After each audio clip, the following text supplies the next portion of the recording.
Përshëndetje, dashur dhe Përshëndetje. mirë se erdhe në podcastin tim të radhës.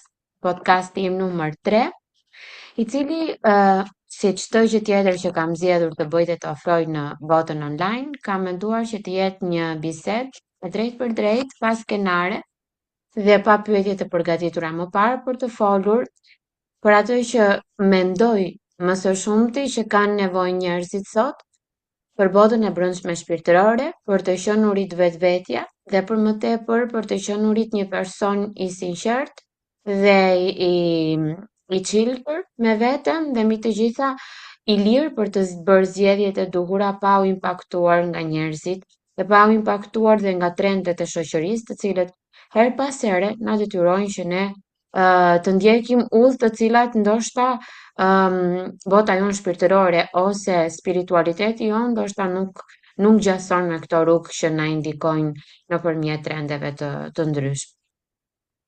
Faleminderit që e ke pranuar ftesën time e dashur dhe jam shumë e lumtur që të shikoj kaq të zhvilluar dhe kaq të arir në gjithçka që ti ke vendosur në qëllimet e tua dhe në një version shumë perfekt, do thoja, dhe shumë sublim të figurës tënde dhe të asaj që çka ti përfaqëson.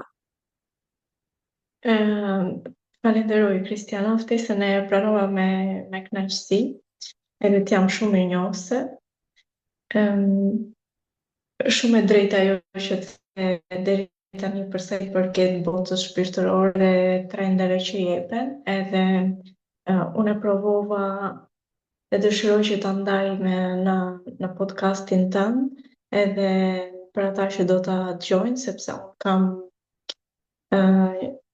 5 vite tashmë në këtë lloj rrugtim, ku kam provuar lloj trajnimesh, i kam provuar për të dalë nga një errësirë në të cilën ndodhesha prej vitesh, edhe jam shumë e lumtur që më në fund e gjeta atë trajnim, e gjeta atë rrugëtim që është real, është i vërtetë dhe është Të shpirtëror. përket. Është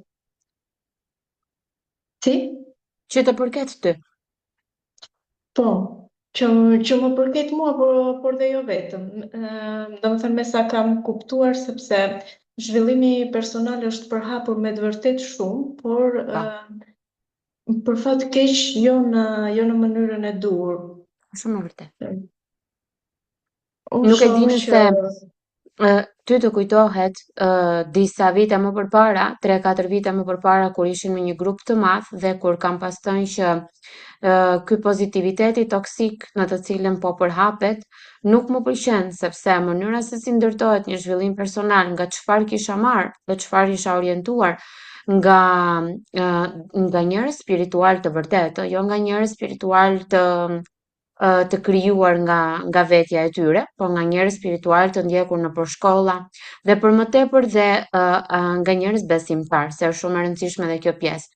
Në atë që ti beson në dëshirat e tua, në qenien tënde, por edhe në ato që ti mendon që janë parime dhe norma për ty, se ndoshta ato që janë parime dhe norma për ty s'janë për dikë tjetër. E kam vënë re rëndom që në Shqipëri dhe në vendet e Ballkanit zhvillimi personal erdhi pas pandemisë. Nuk erdhi si një çlirim i shpirtit, por erdhi si një fitim monetar. Dhe këtë gjë e kam përmendur shumë herë në rrjetin tim Instagram. Dhe erdhi si një fitim monetar për ata që e përmendën si zhvillim personal, duke krijuar në këtë lloj mënyre mendje të smurë. Sepse mendja e njeriut është një ndërtuar në një mënyrë të tillë që të besojë më shpejt gjë negative se sa pozitive.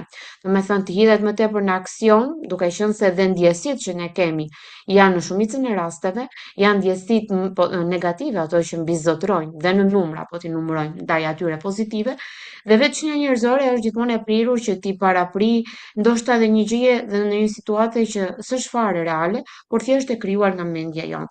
Dhe çfarë ndodhi? Ndodhi ajo që ne e shikoj dhe unë e shikoj 5 vite më vonë, që ka njerëz të cilët janë shumë të dëshpëruar, shumë të zhgënjur dhe shumë të rënuar për tokë, do thoja unë, për sa i përket besimeve që ato kanë bërë dhe kanë shpallur dhe gjërave të cilat dhe pritshmërive të cilat kanë pretenduar për të arrir, sepse dhe mënyra se si janë ofruar qoftë dhe manifestime dhe gjithçka tjetër janë ofruar në mënyrë vetëm për para, jo në mënyrë për të besuar dhe për të ndjerë vërtet, sepse një manifestim pa punë për mua është fix një lloj marketimi, si ato pulzat e sapunit, e fluskat e sapunit që çahen në ajër, dhe nuk vlen nëse një gjë nuk ndërtohet me baza të fortë. Dhe unë këtë gjë e kam vënë re, dhe këtë gjë e kam thënë, dhe këtë gjë e kam vërtitur, por kanë qenë shumë pak persona që e kanë përkrahur, dhe shumica e personave sot që bëjnë mentorim të coach të zhvillimit personal,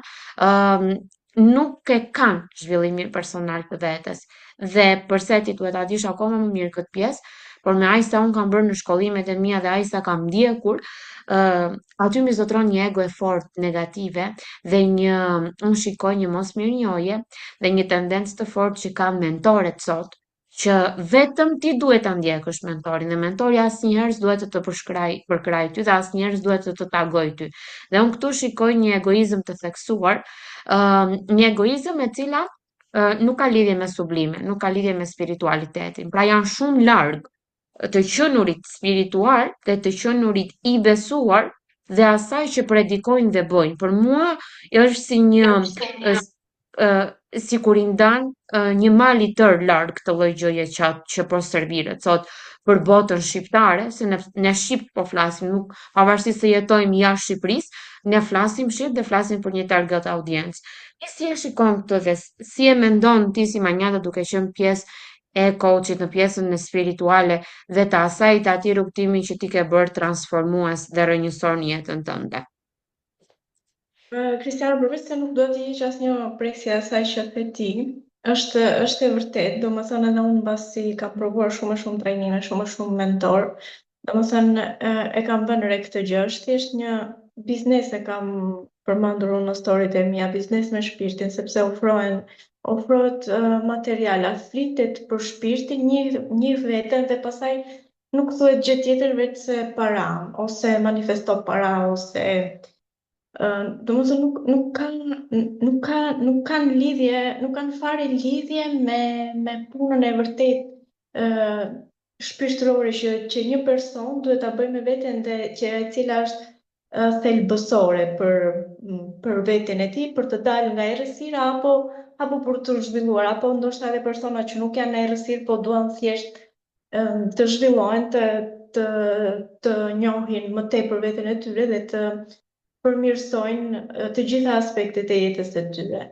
Pra është kjo, përveç gjithashtu në Instagramin tim, në faqen time kam folur disa herë dhe do vazhdoj të flas për egon spirituale, që është e the dhe ti, që është ajo që përmendë ti, por që ka edhe forma edhe më të rrezikshme të mentorimit, mentorët që pretendojnë se flasin me Zotin apo me ëngjëj apo ku ta di unë.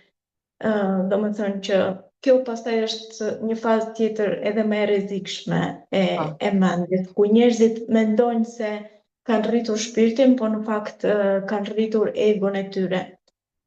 Dhe prandaj jam shumë e lumtur për këtë podcast, se dhe uroj që sa më shumë njerëz ta dëgjojnë dhe urojnë sa më shumë Njerëz të reflektojnë.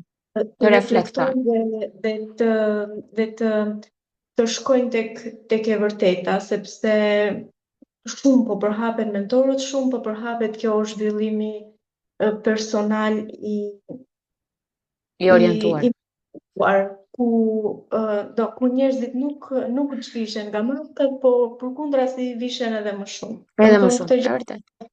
E kam vënë re tek vetja ime mbasi bëra këtë trajnim, edhe pastaj që solla edhe si e bashkëpunime kërkova, si bashkëpunime kërkova mentorit tim, i thash do ta bëjmë këtë bashkëpunim sepse në Shqipëri nuk ka trajnime të tilla. Dhe ajo që më bëri përshtypje tek ai ishte që nuk fliste për këtë pasurinë, e shpjegonte si efekt të brendësisë të gjendjes shpirtërore të vërtet, të arritjes të bollakut të vërtet, sepse ajo është gjendja e lartë e vetdijes, bollaku, gjithçka, forca jon, ne duhet të arrijmë një gjendje të lartë të vetdijes për ta pasur pastaj edhe nga ana materiale, pse jo, përderisa jemi në këtë botë, edhe materiale, nuk kam paragjykime për anën materiale, por kam paragjykim ose kritik më mirë, sepse paragjykim nuk kam për asnjëri, kritik për mënyrën se si Ofrohet. zhvillimi shpirtëror dhe personal po humbet vlerën e tij. Është shumë e Sepse vërtet. ka Është përmendë. shumë e vërtet. Dikur unë e cek sepse unë e kam përmendur shumë këtë pjesë dhe e, jam shumë person realist në jetën time dhe shumë person empatik dhe shumë intuitiv. Dhe kjo është një gjë që është e lindur me mua dhe nga ana astrologjike dhe nga gjithçka që është e ndërtuar në tek unë dhe gjithë planetet që influencojnë mbi mua. Dhe kam thënë edhe më përpara që çfarë shikoj të rënd unë në mentalitetin tim është që mentorët shqiptar sot janë ata që fshehin të kaluarën e tyre. Një njerëz që ka një vetëdijësim të lartë shpirtëror dhe ka një spiritualitet shumë të madh dhe pretendohet që të ketë një lloj lartësimi, vërtet, dhe ta ketë arritur atë lloj vetëdijësimi që nuk i intereson për askënd dhe për askush, këta mentor nuk tregojnë se nga kanë ardhur, si kanë ardhur, pse kanë ardhur, kush është familja, si e kanë të shkuarën, si kanë arritur. Janë shumë të fshehtë, janë shumë po të shikosh mentorët spiritual në përbot dhe t'i përmendësh dhe të shikosh të kaluarën, ata janë shumë të zhveshur nga kjo pjesë. Ata kanë treguar që kanë kaluar depresione të rënda, ata kanë treguar që kanë qenë pjesë e substancave narkotike, kanë treguar që kanë qenë dhunues, kanë treguar shumë faktorë të tjerë, ndërkohë që persona spiritual në Shqipëri, mentor spiritual s'kan treguar asgjë. Madje kur unë kam qenë pjesë e një podcasti që kam rrëfyer për depresionin tim, është shkruar si tabu kjo pjesë që si e flet ti këtë gjë, e kupton pse duhet ta flasësh ti këtë gjë. Se mos ta flas kur e kam përjetuar, kur e kam kaluar, çfarë të keq e ka, nga kush duhet të fshihem për më tepër, kujt duhet t'i jap do llogari unë për të kaluarën time askujt përveç se vetes. Përveç se kam bërë të vuaj veten time në atë gjendje që kam arritur, nuk kam bërë askënd tjetër për të vuajtur dhe familjen time dhe nuk kam pse të jap kujt llogari. Por në momentin që ti presupozohet që ti je një person që jep mend dhe jep vetëdijësim personave të tjerë, ti duhesh të jesh shumë e larë në veten tënde, me thënë në këtë shqipjen shargone që po përdor, që ti të kalosh në atë lloj niveli dhe frekuence, duhet me të vërtet të jesh, ta lësh egon për tokë dhe të jesh shumë e drejtë për drejtë me natyrën tënde shumë e çiltër, mbi gjërat që thua, sepse unë këtë gjë e shikoj shumë në mangësi dhe e kuptoj menjëherë që njerëzit nuk kanë punuar fare, thjesht e përdorin këtë për mënyra përfitimi parash dhe nuk kanë punuar fare me veten e tyre, thjesht çka ka marr copy paste nga jashtë, asnjë gjë. Sepse të punosh me veten do të thotë që dhe atë gjë që ti e jep me shumë kënaqësi dhe nuk e jep në këmbim të. Pra, nëse unë e ftoj manjatën, nuk e ftoj fare me qëllimin që nesër manjata të më ftoj mua në diçka tjetër. Unë e bëj me çektërsinë më të madhe, me ndershmëri dhe me empatinë time si person. Jo me idenë për të fituar gjithmonë para. Pra, hajde ti dhe fol për mua në dobinë time. Pra, këto gjëra mendoj që duhet në vitin 2026 që na ndan për 4 ditë, mendoj që duhet largohen dhe duhet të zhduken dhe duhet japim një shembull shumë pozitiv rinis, sidomos rinis, sepse i kemi ushqyer me një ndjesi shumë negative dhe i kemi ushqyer me një materializëm skollavoror, do thoja. Një materializëm i tejskajshëm që për mua nuk mund të ketë as fill dhe as fund në gjithçka që është ndërtuar dhe gjithçka që transmeton media, gjithçka që transmeton njerëzit, rrjetet sociale dhe gjithçka tjetër. Si e shikon ti në këtë? Si e shikon edhe mentori yt sepse është shumë spiritual.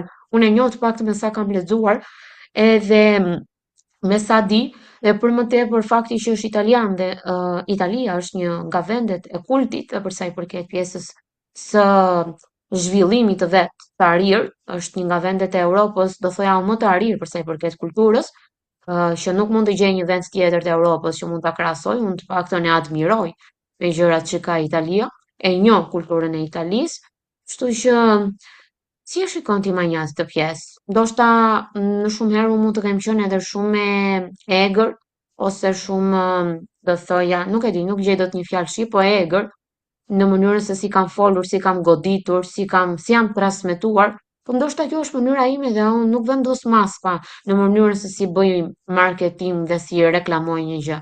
Kjo është mënyra ime dhe unë kështu e kam pranuar veten. Kjo je ti, kjo është e vërtet, a e vërteta jote, unë nuk do ta shuaj e gërsti, nuk e thjesht natyrën tënde të vërtet.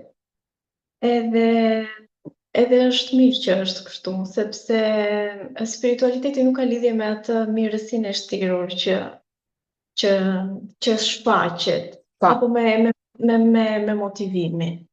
Spiritualiteti ka lidhje me të qenurit i drejtë.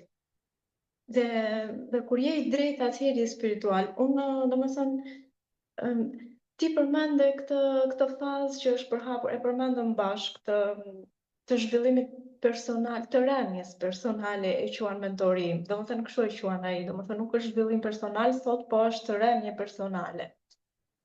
Dhe jemi, domethënë është përhapur kjo mirësia të qenurit vetëm i mirë, vetëm të japin atë motivimin pozitiv, qëndro pozitiv dhe gjithçka kalon, por faktikisht jo, ka njerëz të jesh spiritual nuk do të thot, nuk janë këta që thotë unë kam aftësi shuruese, aftësi spirituale. Të qenur spiritual ka të bëjë me faktin që ti t'jesh i drejtë. Dhe t'jesh kritik patjetër, pse jo? Si mund të mos jesh në këtë lloj faze? Ajo që ti the, domethënë ajo që ne po themi për këtë fazë që ata janë përhapur shumë, nuk unë vetëm lutem që sa më shumë njerëz të arrijnë të përdorin atë intuitën siç the ti, dhe të shkojnë tek e drejta, sepse është një fazë të cilët spiritualët që kanë pasur nivele të larta të ndriçimit shpirtëror e kanë parashikuar dhe vetëm kanë thënë që jeni të kujdesshëm. po. Jeni të kujdesshëm në zgjedhjet tuaja.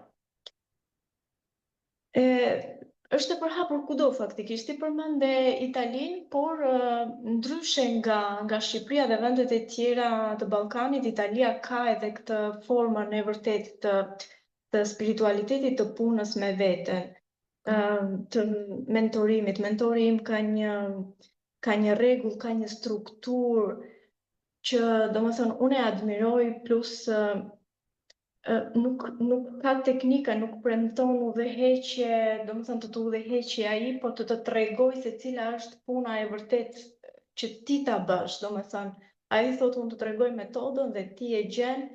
Plus Kristiana, ajo që dua të përmend është që unë nga një botë teknikash ku domethënë doja ta përmend atë që ti the në fillim, se ky zhvillim personal që unë mund të isha bërë mentore 5 vite përpara. Sepse nga ato që kisha marrë, e kisha, domethënë si mësim në mendje racionale, unë e kisha marrë dhe dija, domethënë të dilja të flisja si papagall, unë mund të dilja përpara 5 vitesh. Po.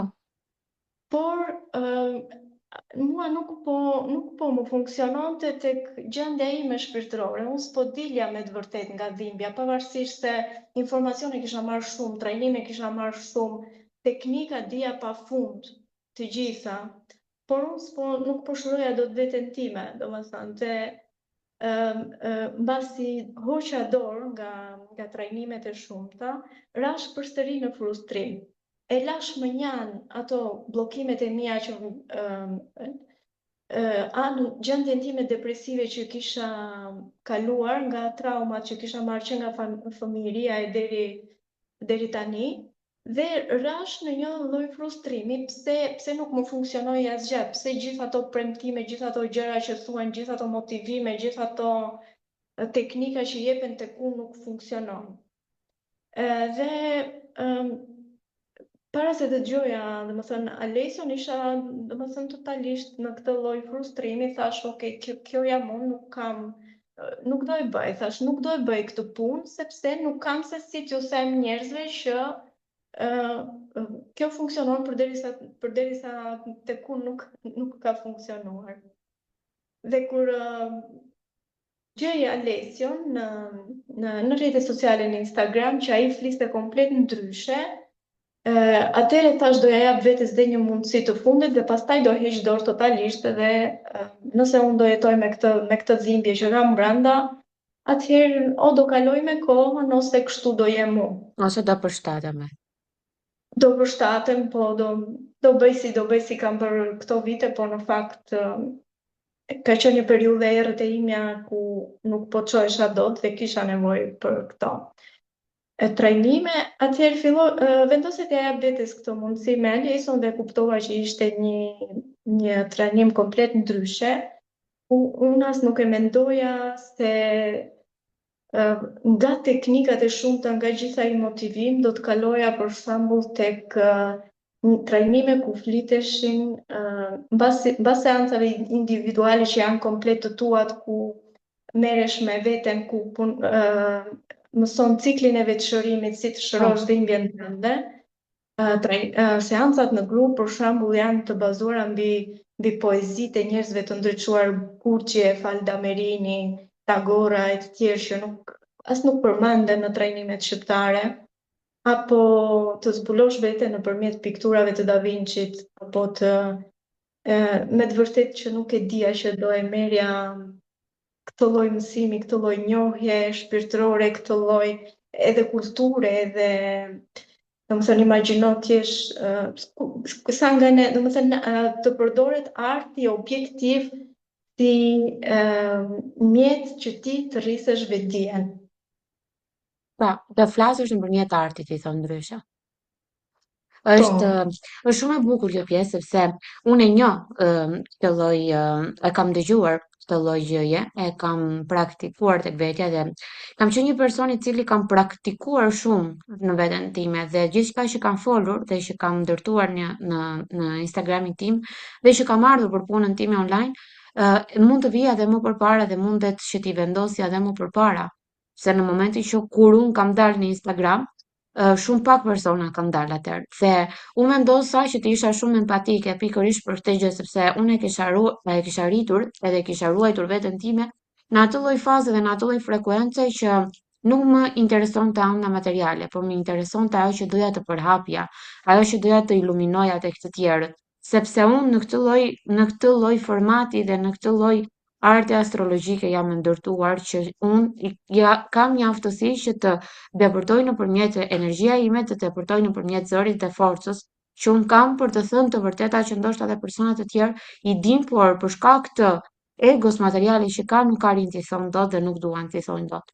Dhe atë që unë përhapa dhe e pash në Shqipëri, e pash edhe nëpërmjet iniciativave të ndryshme, jo vetëm për punën online, e pas nëpërmjet iniciativave për fëmijët që janë ndryshe me spektër autik, që nuk u përkrauna absolutisht, që ndihmova pafund persona, që personat e përdorën live-et, përdorën informacionet, përdorën mësimet, përdorën gjithçka që unë dash falas i përdorën dhe i bërën mjetet të tyre dhe i përdorën i bën trajnimet të tyre dhe i përdorën për parat e tyre. Edhe shumë gjëra të tjera. Pra, unë e pash se si ishte shoqëria në këtë lloj forme dhe pash se sa shumë njerëz që qëndruanin që ishin pjesë e grupeve të mia falas që jepja pafund materiale. Në momentin kur fillova që të flisja vërtet që para 4 viteve që të punosh online nuk është e thjeshtë, që të punosh online duhet të zhvillosh në veten tënde në radhë të parë sepse zhvillimi i vetes në Shqipëri unë e dija që ishte shumë për tokë dhe ishte shumë elementar dhe nuk dijej fare për këtë gjë dhe të tjerët predikonin gjëra të tjera, por efekti marketues që ndodh në Shqipëri dhe kjo është shumë unë admiroj tani për pjesën dhe të influencerave që gjobit kur japin informacione të re me informacione falso, jep gjoba që se ngren në kokën, jo si në Shqipëri për shembull, nuk dënohen. Ç'a ndodh? Në momentin që ti e iluminon popullin tënd dhe iluminon shtresën e cila nuk ka njohuri me informacione që aty do gjesh shpëtimin tënd të jetës, aty do gjesh zgjidhjen tënde të parave, atëherë aty do vej e gjithë, do drejtohet e gjithë pjesa. Dhe çfarë ndodh pastaj? Aty ka një krijim të një pritshmërie të madhe që ti do marrësh milionat e parave dhe në manifestimin që do bësh do marrësh milionat e lekëve dhe aty pastaj fillon ajo rënja jote shpirtërore dhe ti s'ke më fare besim dhe zhgënjesh totalisht nga gjithçka që bën. Dhe këtu ndodhet, kështu është tashmë, pas 5 viteve që kam provuar pafund trajnime, që kam provuar pafund zhvillim për biznesin e tyre, janë në këtë gjendje që janë, sepse unë jam në kontakt të vazhdueshëm me njerëzit dhe nuk besojnë më në gjërat që bëjnë, sepse është krijuar kjo gjë pikërisht. Pra është krijuar ky lloj skenari shpifur, të thoja unë, që e kanë iluminuar mendjen e njerëzve që thjesht ti vetëm lutu dhe manifesto para dhe parat e nesër do gjesh aty te dera e shtëpisë, do gjesh thesi me para dhe ti do bësh milionere. Gjë shumë e shëmtuar, shumë unë do thoja shumë në nivele shumë të larta të ignorancisë, sepse aty ku ka ignoranca kam një shprehje që e përdor gjithmonë unë, pjell për binçe. Në momentin kur njeriu do që të jetojë në ignorancën e vet, nëse ti të duken shpenzime, para, për shembull, të shpenzosh në diçka që ti do të rritësh veten tënde, të duken shumë, atëherë vlera që do marrësh për ignorancën tënde do jetë shumë herë më e madhe. Sepse kjo do të trashëgohet, pra atë që nuk kuptojnë shumica e njerëzve është që ignorancën që kanë e trashëgojnë. E trashëgojnë në mënyrën dhe në marrëdhëniet si sillen. Shumë pak ke sot familje të shëndosha, marrëdhënie të shëndosha, miqësi të shëndosha, rreth miqësor familjar të shëndosh. Pse? Sepse marrëdhëniet nuk janë ndërtuar në marrëdhënie të vërteta, të sinqerta, të drejtë për drejta. Janë marrëdhënie interesi, janë marrëdhënie reciproke merr-jep, dhe nëse më mbaron interesi, unë nuk e dua më manjatën, nuk e dua më Kristianën, nuk më intereson dhe i bëj unfollow, po marr këtë pjesën e Instagramit, ose nëse kam familjar i mbyll telefonin dhe nuk e marr më. Pra, këto gjëra unë i shikoj dhe më në mënyrën se si aportohen me fëmijët, se si sillen në rrjetet sociale, se si e bëjnë një video në mënyrën thjesht për të bërë virale dhe jo se e ndjejnë atë punë që bëjnë.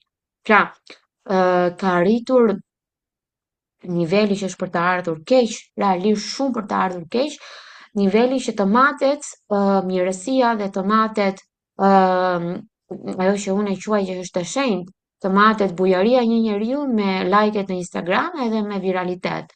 Pra, të martet ajo që është vërtet e qëndësishme, që ti jesh mirë në harmoni me veten, me njerëzit, me gjithçka që të rrethon, dhe nëse je dhe duket dhe shfaqet në mënyra se si komportohesh me gjithçka, dhe në momentin kur ty të rebelon një gjë, bota aty të quhen anormale, kur të rebelojnë padrejtësitë, pra të quhen egoiste, të quajnë anormale dhe të quajnë jo të denjë për marketimin. Pra, kush janë këta persona që të quajnë jo të denjë për marketimin dhe çfarë kanë bërë këta persona në jetën e tyre të mëparshme për të ardhur deri këtu dhe si ka qenë ky cikël i zhvillimit të tyre, sepse kur ti kalon nga errësira në dritë, do të thotë që ti ke kaluar shumë nëpërmjet një tuneli që je lutur dhe lutjet e tua mund të kenë qenë të shumta dhe forca dhe mënyra se si ti ke kërkuar shërim në gjithçka që ty të ka brengosur nga e kaluara jote që nuk ka shqiptar të mos ketë trauma, mendoj unë të paktën, të mund të dalësh nga kjo errësirë. Por mënyra se si ti e transmeton dhe si e shet këtë gjë, thjesht vetëm për të fituar para, për të kënaqur egon, do të thotë që ti je shumë poshtë, je në nivelet 9-0 me zhvillimin tënd personal. Nuk ka lidhje fare kjo pjesë. Ti thjesht kërkon të bësh para aty për të shfrytzuar kohën, sepse është koha, por jo sepse ti do të japësh një lartësim dhe një vetëdijësim shpirtëror personit. Sepse kuptohet nga mënyra si organizohet dhe kuptohet nga mënyra se si thehen përgjigjet. Aty është çelësi. Nëse ti e ngacmon dikë, një mentor që është vërtet spiritual, ai e kupton se me çfarë niveli njerëzish bëhet, fjalë, dhe kur kthehet përgjigja, unë kuptoj shumë mirë se me çfarë pjese inëri, me çfarë personi, pra të pjesës së brendshme të këtij personi kemi të bëjmë ne realisht. Dhe kjo shikohet shumë qartë. Pra, nuk do shumë mendje për ta parë këtë gjë. Dhe e them gjithmonë dhe do ta them që njerëzit sot duan vetë tani të gënjehen, sepse tashmë janë hapur letrat, e kupton? Nuk ka më gjëra të fshehta. Duan vetë të gënjehen në gjërat që duan të bëjnë. Dhe nuk ka gjë më të keqe, më u di më të rënd të bësh me veten tënde, se sa të shtirë sikur je e lumtur dhe sikur je në paqe dhe në harmoni me veten, kur në të vërtetë ti s'je. Kur në të vërtetë ti vuan nga shumë gjëra, nga shumë, do thoja, trastorno mental ose anks, panik, ataku, nuk e di se çfarë, depresion dhe gjëra të tjera, dhe ti mendon që je në harmoni. Kjo është gjëja më e rëndë që mund t'i ndodhi një personi, them unë, sepse vitet që do vinë janë vërtet vite spirituale dhe ajo që ti nuk arrin dot është që kur ti nuk e ke shëruar veten tënde, nuk do arrish kur të kesh bollok me veten tënde. Dhe kjo është pak po e sigurt. me jetën, sepse ti Është brengosesh nga gjërat dhe e nënvedia të mban pas gjërave që ti duhet i shërosh në të vërtet, dhe duhet të biesh në paqe me nënën, me babain, me ata që të cilët të kanë dhunuar, me ata të cilët ndoshta që kanë keq trajtuar, duhet të bësh paqe me ta. Dhe në momentin që ti nuk bën dot paqe me ta, ti nuk arrin dot të zhvillohesh tek vetja jote dhe nuk arrin dot të kesh as bollëk. Pra kjo është eksakte. Pra, siç mund të funksionojë në shkencë që 1 dhe 1 bën 2, kështu funksionon dhe nga ana spirituale. Dhe unë këtë e kam përjetuar dhe tek vetja ime dhe e flas dhe e kam folur. Dhe nuk mendoj që mund të ketë një gjë tjetër dhe nuk mund të kenë njerëz të tjerë ose persona të tjerë të cilët të indikojnë metodat e tyre, të ta indikojnë ty. Mund të të japin sugjerime, them unë, dhe ti mund t'i marrësh sugjerimet e tyre, por jo çdo teknikë që ka funksionuar për manjadën funksionon për kristianën. Pra, këtë gjë duhet ta kuptojnë njerëzit. Jemi të gjithë të ndryshëm në këtë botë dhe gjithsecili nga ne ka të gjitha ato trauma të cilat duhet i shëroj së pari tek vetja, që janë shumë individuale, për t'u bërë grup dhe për t'u bërë një 500 veta në grup që të meditojnë dhe të vetë diësohen dhe të thuhet pastaj ka gjëra shumë ekstreme që unë kam dëgjuar dhe kam parë dhe kam thënë mos medito në shi, po mos medito në diell, mos medito me hënë të plot, por medito me diell. Pra kush je ti që indikon gjërat që natyra dhe Zoti ka krijuar? Pra nuk mund të indikosh deri në këtë lloj mënyre. Unë meditoj atëherë kur shpirti im dhe ndihet i lirë për të medituar. Ka ditë të cilat nuk dua të më flasë njeri me gojë dhe jam njeri, sepse funksionoj me gjatë. Pra, njerëzit duhet ta kuptojnë këtë gjë. Pra nuk duhet ta heqin atë pjesën e toksicitetit, sepse duke qenë e mirë gjithkohës, kështu dulce gjithkohës, nuk mendoj se është gjëja më e mirë e mundshme për individin. E vërtet, Kristiana, kjo është domethënë një pikë tjetër ku edhe si puna jote edhe unë e kam dëgjuar, po budalliqe pafund, po janë 1-2, ose edhe në shpëtimin e marrëdhënieve, domethënë përdori këtë teknikë për kaq ditë dhe do shpëtosh marrëdhënien. Domethënë domethënë janë nivel fallxoresh për mendimin. Unë kam Po, thënë tek rrjetet e mia sociale dhe edhe thash shoqëria shqiptare e ka këtë dobësi, domethënë i e ka. beson, domethënë direkt po ju dha kjo zgjidhja e shpejt, ky kliku, ky që ti shikosh filxhanin apo ku di unë, apo të japësh ndonjë budallik si këto që sapo përmendëm, me njeri besojnë dhe ata mentor në nivel fallxore kanë miliona ndjeksa dhe shesin trajnime dhe shesin ca trajnime me çmime maramendse që Po, domethënë është për të ardhur keq, po përveç se thjesht dua që ta dëgjojnë, ta shikojnë sa më shumë këtë thirrje, nuk kam se çfarë të bëj tjetër, sepse thash ne jemi një shoqëri që duam atë zgjidhje. Po në fakt për të shpëtuar, për të dalë nga një dhimbje apo për të shpëtuar një marrëdhënie, nuk është aq e lehtë. po, Ne i shpjegojmë, domethënë, shpjegojmë mendje racionale, shpjegojmë nivelet, shpjegojmë si domethënë që personi të kuptoj se ku është, që personi të kuptoj nëse po e prish marrëdhënien prej egos së të dyve, apo domethënë si të ngjithet në një nivel më të lartë për ta shpëtuar marrëdhënien apo për të dalë nga një dhimbje apo çfarë do lloj qoftë, sepse nuk është kaq e thjeshtë, nuk ka shkop magjik dhe nuk ka teknika që funksionojnë as për disa ditë. Ajo është një punë e vërtet me veten që kërkon përkushtim, që kërkon këshilla të turi. vërteta ose domethënë shpjegime se si ti të dalësh, se si ti të kuptosh mendin, të kuptosh si të zbresësh në nivel kardiak. Nuk mund të zbresësh ti në zemër nga një udhëzues që të thotë zbrit tani në zemër. Jo, është një punë që ne japim, janë shpjegime të detajuara me ilustrime, me si funksionon mendja, si ne jemi shpirt dhe personalitet, domethënë shpjegojmë të gjitha këto gjëra që të arrihet deri atje. Unë kam shëruar dhimbjet time, kam shpërtuar marrëdhënien time, po nuk ka qenë, domethënë, jo me ato klike. Pavarësisht ato teknika unë i ndoqa për 4-5 vjet dhe nuk funksionuan. Më dha një lloj vetëdijsimi, një lloj shpresë që okay, ka zgjidhje dhe do shkoj drejt zgjidhjes, por që të hysh në brendësi, që të kuptosh me të vërtet këtë punën e vërtet me veten, të gjitha teknikat që jepen meditative apo ku ta di unë janë nuk E janë di se të asgjë. thoja, unë do thoja që janë thjesht një piramide fort e ndërtuar e një sistemi që mendoj që duhet të shëmbet dhe të krijohet një gjë e re e bukur, një gjë e cila të frymëzoj dhe një gjë e cila vërtet të vetë dijësoj qenie njerëzore dhe ta shpëtoj nga disa demon, do thoja unë, që quhen smira, urrejtja dhe egoja, që janë demonët më të këqij që shfaqin atë ujkun e keq tek njeriu që mbizotron dhe vetë njerëzit duan ta ushqejnë atë. Unë e kam shijuar shumë bisedë me ty sot edhe mendoja shumë që ti ishte e tillë, edhe është një lloj kliku i fortë energjetik që unë lidhem me njerëzit sepse jam një person shumë selektiv për të zgjedhur në podcast e mia dhe dua vërtet të përhap një frymë ndryshe, dua të hap një gjë të re për ata që kanë vesh dhe sy, se për të tjerët që nuk duan, edhe si kur ti të ofrosh miliona gjëra përpara, ata prapë do i kanë sy të mbyllur dhe nuk do marrin asgjë. I të jesh e sigurt për këtë gjë, me çdo përpjekje që un kam bërë deri në këto 5 vite me shqiptarinë, e di shumë mirë këtë gjë. Çfarë do lloj gjëje që ti t'i ofrosh, do rikthehen kur të jenë zhgënjur mbas një 5 milion herë, tek ti dhe do thonë kishe të drejtë, por është shumë vonë.